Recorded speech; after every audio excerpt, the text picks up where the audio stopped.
Hello, hello, hello, hello. Hey, everyone. Good afternoon. And welcome back to the Sober Witch Life podcast with your host, Sunshine, right? Right. This is literally Sunshine's Guide to a Mystical Recovery. We've been actively for the last couple of weeks, just a reminder for you, going through the 13 steps to the witch's path of recovery. We've been going through them each and every week, one step a week. And I'm going to continue doing this until they're done. And I don't know, maybe I'll even go back and start talking about them again.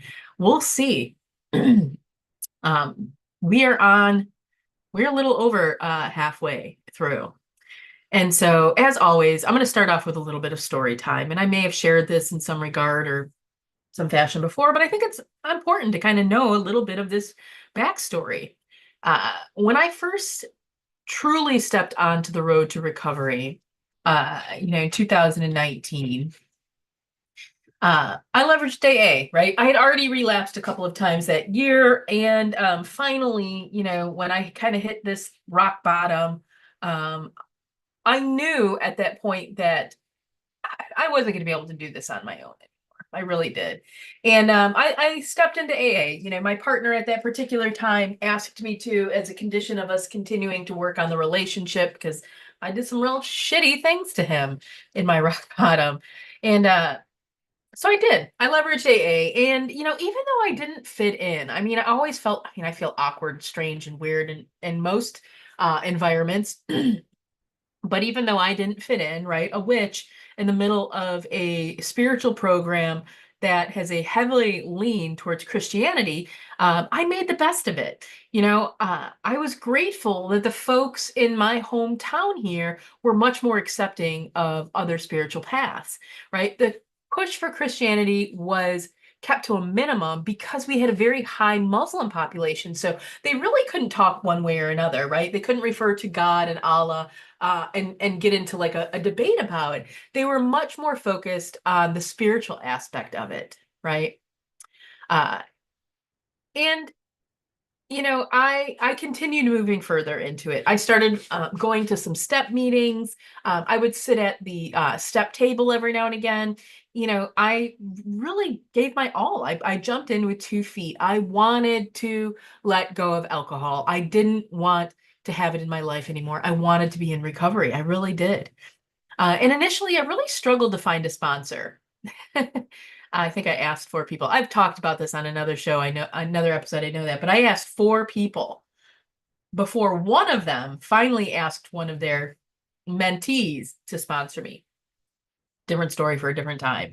Um, but because it took me so long to find a sponsor and I didn't want to delay working the steps, I started to work with my therapist at the time on the steps. They weren't completely familiar with it, but I could at least talk to them and share and things of that nature.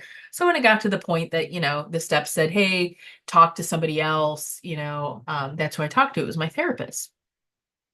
And so finally, at some point, I'd reached step 8. And this is the point within a traditional AA program, you're going to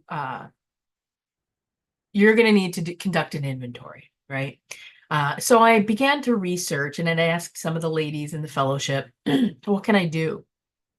So there are different templates and tools and things of that nature that I could find online that I began to use. And basically, you start writing a list, right, of kind of like all the low, think of it as like all of the low vibrational, uh, experiences that you've been a part of, right? Whether you were the catalyst to it or not, you write them down. And I realized after that first pass and talking to my therapist, right, that so much of what I had listed was still not the core, was not the truth.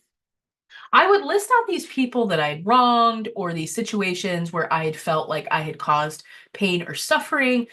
And eventually, my therapist would kind of like take this step back and help me start to realize that a lot of these experiences was me judging myself as having done something wrong in the eyes of others, right? And I'll try to give you an example of what I mean there. Like, let's say that someone was a vegetarian. And every time I brought over a dish to a potluck that they hosted, it had meat in it, right?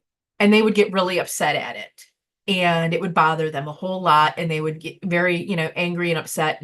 And so I would look at that particular experience and seeing me as having done something wrong to them, when in reality, they were not able, they weren't really like accepting of life on life's terms, so to speak, right? They had these like control things in place. I mean, don't get me wrong, if I brought over a meat, I would apologize, but like, the reality is I eat meat, so I would enjoy that dish, and maybe other people there would.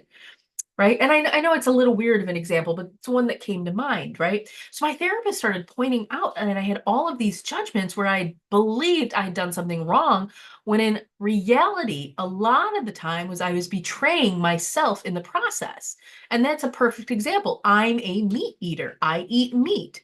Right. Why wouldn't I ensure that there is something that is aligned to my dietary preferences at a potluck? Right. Now, should I have asked and talked? Whatever. Yeah, maybe so, right? But that's just an example here. What this showed to me is I had a lot of the wrong kind of people around me, right? I had a lot of people that I had put around me because I was willing to adapt to them rather than them learning how to accept me for who I was. Yeah. So I had a lot of shame and guilt for not being who these other people thought I should be. And yeah, there were some literal horrible things that I had done, right? Pretty horrible. As I said, I'd done some pretty horrible things to an ex who I was with at that particular time. The reality, though, in reflection, and talking with my therapist about this, I had done a lot of the apologizing already. I had already said, I am sorry. I had already, apologized. I had already tried to do things. What can I do? What can I do? Um, but I still hadn't really forgiven myself, right? I still, and frankly, there were some people that still held resentment towards me, even though I apologized. And so because of that, I wasn't forgiving of myself, which is a betrayal of self again. So why am I sharing all of this with you? It's because step 8, just like in the traditional 12-step programs, right? Uh, it's kind of similar, right? In 12-step programs, they would call it making, doing inventory, right? Putting together an inventory. I like to think of this from a witch's perspective as a karmic assessment, meaning what things have you done that is going to impact your karma, so to speak, right? What things that you have done that is going to keep you in a low vibrational state, lower your vibration, whatever it may be. And you may still have hold and attachment onto those things, right? The reality is this step is not meant, in a superficial level, it sounds like it's meant to provide us absolution or forgiveness. And it's not that it's not supposed to. But in reality, as a witch goes, it's supposed to start allowing us to let go of the things in our past that are still keeping us in a low vibrational state, right? So our step 8 is I made a list of all persons, places, and or things that I've crossed or done wrong to and became willing to make amends. And you may be like me, right? Most of you, where most of who or what you've betrayed is yourself, right? You've people pleased. You've been maybe even more on that codependent side of things, right? Where you're doing, shifting, and moving all of these things to appease someone else, right? You may be more like me, or you may be more like some of the other folks that I have certainly met with in recovery who are so focused on finding their own safety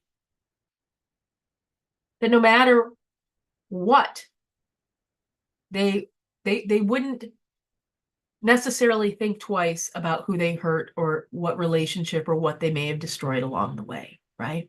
And I'm really being particular about that because the reality is addiction turns us into people who does shitty things. And sometimes these shitty things are to ourselves. Other times these shitty things are to other people. And sometimes it's shitty things to both ourselves and other people. This step is all about recognizing and admitting to the things that we have participated in and being willing to make things better. That can be releasing it, that can be asking for forgiveness, or as we find out in step 9, the other work that a witch may need to do. That's the reality of it. And I'm going to be very frank with you, my dear friends, that sometimes step 8 can be the place that people will relapse. Because having to go back through and face these things is some of the darkest parts of this shadow work that we're on. So I've got to ask you, do you feel comfortable with the list that you may have made, or do you need to make one? I'll tell you and I'll admit wholeheartedly that I still do this on a regular basis, right? On a daily basis, taking a look and checking to see. And very often I will still find that it's myself that I betray, right? But that's part of recovery. It's a road, not a destination. All right, my dear friends. That being said, I will leave you with all of that. Until next time, much love from me to all of you.